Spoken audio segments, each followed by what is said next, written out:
Sebuah rumah warga di Kelurahan Batangbungo, Kecamatan Pasar Morobungo, ludes dilalap si jago merah. Kebakaran ini terjadi diduga berasal dari percikan api kompor yang masih menyala saat ditinggal oleh pemilik rumah. Kencangnya angin serta bagian atas bangunan terbuat dari kayu membuat api dengan cepat membakar seluruh bagian rumah korban. Tim pemadam dibantu TNI dan warga berjibaku memadamkan api agar tidak merambat ke bangunan lain. Sekarang diduga dari dapur di saat kompor menghidupkan yang punya rumah ke pasar. Diduga. Tidak ada korban jiwa dalam peristiwa kebakaran ini, namun seluruh barang berharga milik korban hangus terbakar. Dari Kabupaten Bungo, Jambi, Budi Utomo, iNews melaporkan.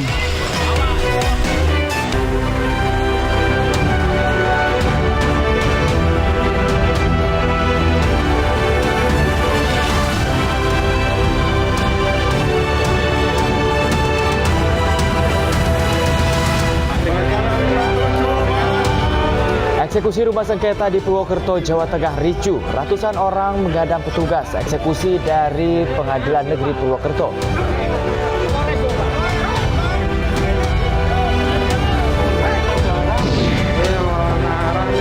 Nekat melawan arus, sejumlah pengendara motor ditabrak truk pengangkut batal hebel di Lenteng Agung, Jakarta.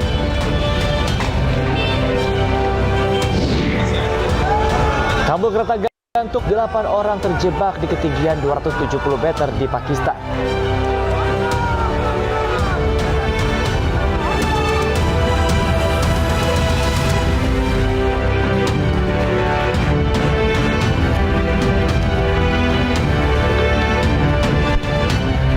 Halo, selamat pagi pemirsa. Kami hadir kembali dalam iNews Pagi untuk melengkapi informasi Anda pada pagi hari ini.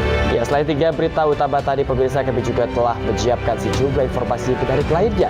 Bersama saya, Bayu Pradana. Dan saya, Ayah Nupus. Pemirsa, inilah iNews Pagi selengkapnya.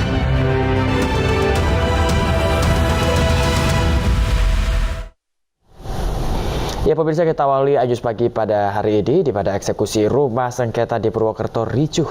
Ya, aksi saling dorong dan adu mulut ini terjadi setelah ratusan orang menghadang petugas eksekusi dari Pengadilan Negeri Purwokerto. Kalau orang hukum ngerti hukum. Ini loh, Pak. Aksi saling dorong dan adu mulut sempat mewarnai proses eksekusi lahan rumah di Jalan Ahmad Yani, Purwokerto, Kabupaten Banyumas, Jawa Tengah. Ada pidananya juga. Kita laporan di Polres, Pak. Petugas dari Pengadilan Negeri Purwokerto dihadang ratusan orang yang berusaha mempertahankan objek eksekusi. Tapi saudara tidak pernah menyebutkan ini ada perkara 57, jenengan bagaimana? Masalah itu saat hak kami. Iya. Tapi kami kan ini kan bukan perlawanan pihak ketiga. Sekarang gini, Pak. Adu mulut bahkan saling dorong antara petugas dan massa sempat terjadi pada saat petugas membacakan putusan tentang eksekusi tersebut. Massa yang tidak terima putusan eksekusi menyerukan ketidakpuasannya dan berusaha menghalau petugas.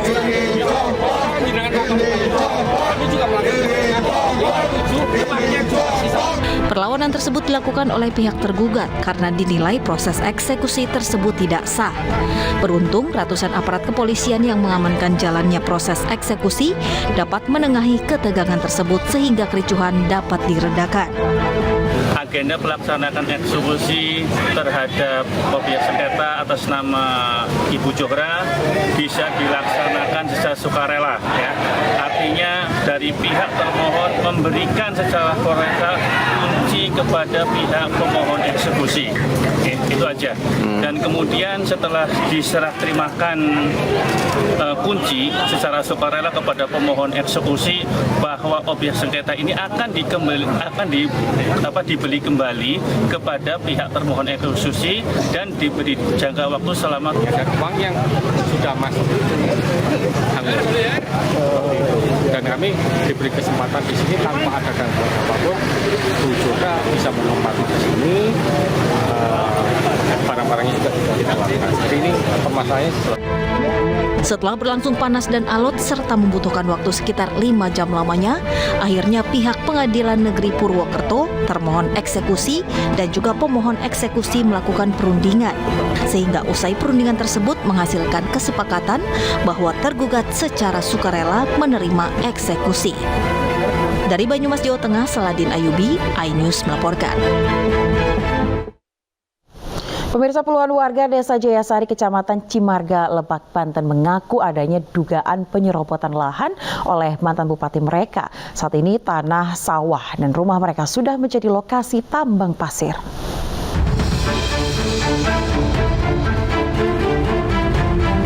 Warga Desa Jayasari, Kecamatan Cimaraga, Lebak, Banten mendatangi lokasi tambang pasir yang dahulu merupakan tanah, sawah, dan tempat tinggal mereka.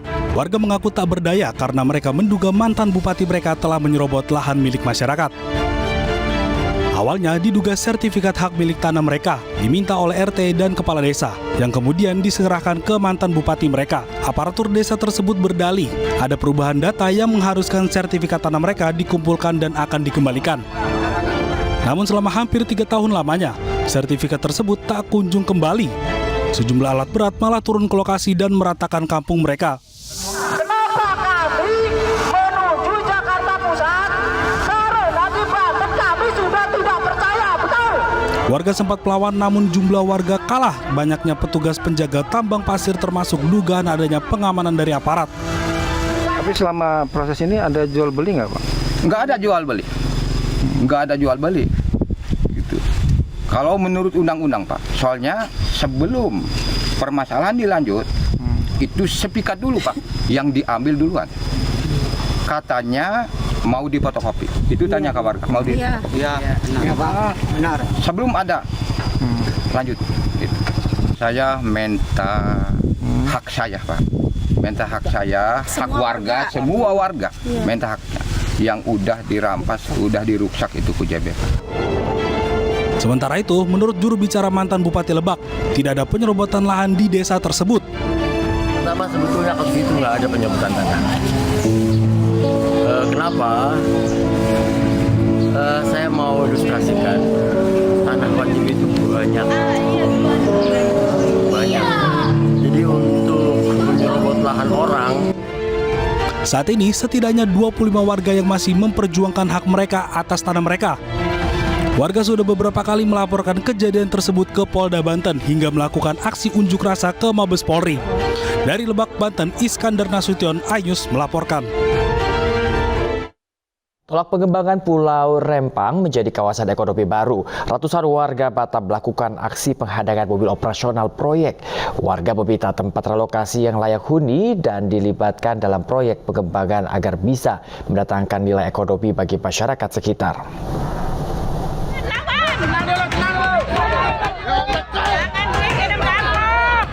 Warga memaksa seluruh kendaraan yang akan melewati jembatan 4 Rempang agar segera memutar balik.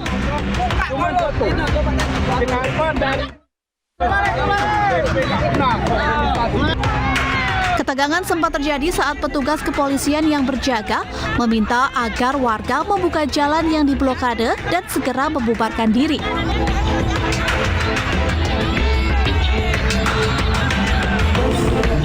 Salah seorang tokoh masyarakat Batam gelar pertemuan di Jakarta dan menyatakan aksi tersebut merupakan bentuk protes keras warga atas proyek pengembangan Pulau Rempang menjadi kawasan ekonomi baru oleh pemerintah pusat dan daerah. Lebih dari 6.000 warga yang bermukim di pulau tersebut terancam terusir dan kehilangan tempat tinggal. Kita berharap membawa kesejahteraan bagi masyarakat di sekitar itu, tapi juga tidak mengabaikan katakanlah masyarakat adat di situ. Kampung mereka ya dalam artian tidak ada relokasi atau dipindah karena sekali lagi menyangkut harkat martabat dan marwah kami sebagai orang Melayu. Rencananya dalam waktu dekat perwakilan warga Pulau Rempang Batam akan mengadu ke Menko Polhukam Mahfud MD serta Komnas HAM guna memperjuangkan hak mereka yang tergusur oleh proyek tersebut. Dari Jakarta, Rani Sanjaya, iNews melaporkan. Polda Metro Jaya bersama Puspom TNI Angkatan Darat berhasil mengungkap kasus sindikat penjualan senjata ilegal di kalangan masyarakat. Polda Metro Jaya bersama Puspomat juga telah mengamankan 10 tersangka beserta barang bukti seperti 44 pucuk senjata api dengan 1.138 butir peluru KTA anggota TNI. Namun dari hasil penyelidikan, polisi menegaskan tak ada keterlibatan pejabat TNI AD dan Kementerian Pertahanan dalam peredaran senpi ilegal tersebut. Polisi juga memastikan identitas tersebut palsu. Pabrik pembuat senjata tersebut juga disinyalir menjadi pemasok senjata kepada karyawan PT KAI yang ditangkap di Bekasi atas dugaan terorisme. Ya, ini gue mainin gambar dulu. Identitas palsu artinya di sini memalsukan kartu anggota dan kartu identitas yang lain termasuk kartu senjata api mengatasnamakan pejabat Angkatan Darat maupun Kementerian Pertahanan. Jadi ini identitasnya palsu. Oleh karenanya dalam kurun waktu tersebut kami membentuk tim gabungan dari Puspomat dan juga Kriminal Umum Polda Metro Jaya sehingga kami bisa menangkap beberapa tersangka termasuk tokohnya kami ungkap di Cianjur pada saat itu. Ini di atas gunung kita tangkap. Nah, kemudian kita kembangkan sehingga kami bisa menyita 44 pucuk senjata campuran.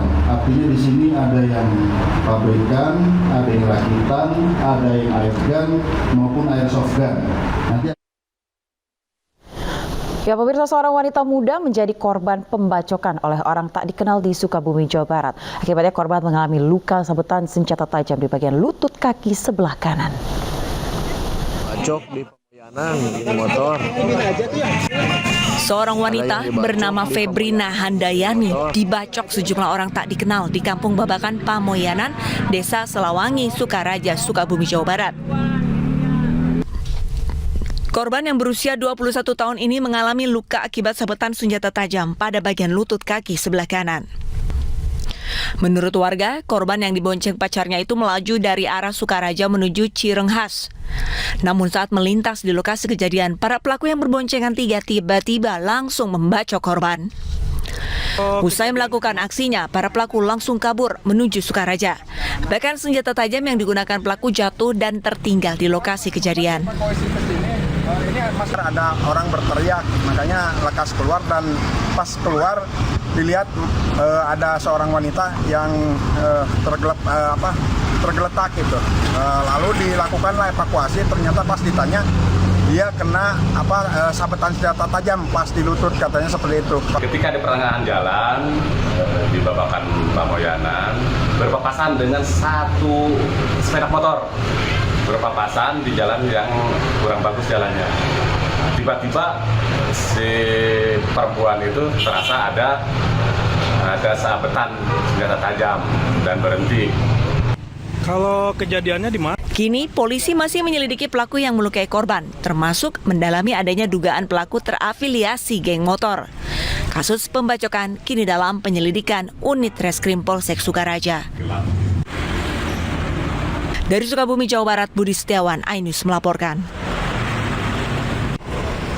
Sedang asik membuat live konten di media sosial, seorang YouTuber menjadi korban penjabretan di perlintasan kereta stasiun Pasar Senen, Jakarta Pusat.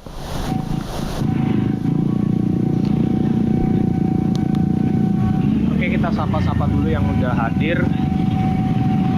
Ini kayaknya yang berangkat di sini duluan deh.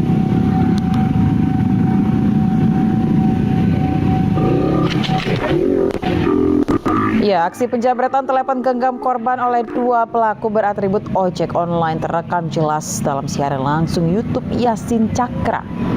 Yasin Cakra diketahui tengah siaran langsung di perlintasan kereta stasiun Pasar Senen, Jakarta Pusat. Menurut Kanit Reskrim Polsek Senen, Ibtu Asep Dadang, aksi penjabretan tersebut terjadi pada Senin malam lalu. Polisi tengah memeriksa rekaman kamera CCTV di sekitar lokasi guna mengidentifikasi kedua pelaku dan melakukan pengejaran. Hal itu berupa handphone Vivo 70 Pro, ya. Terus kita lanjutkan dengan YouTuber tersebut, Pak buat laporan. Oh ternyata dia nggak usah Pak saya untuk buat blog. Kita berusaha untuk membuat LP, namun dia Pak saya untuk ngeblokir banking dan nomor handphone lainnya seperti itu. Tetap kita selidiki juga, biarpun dia tidak.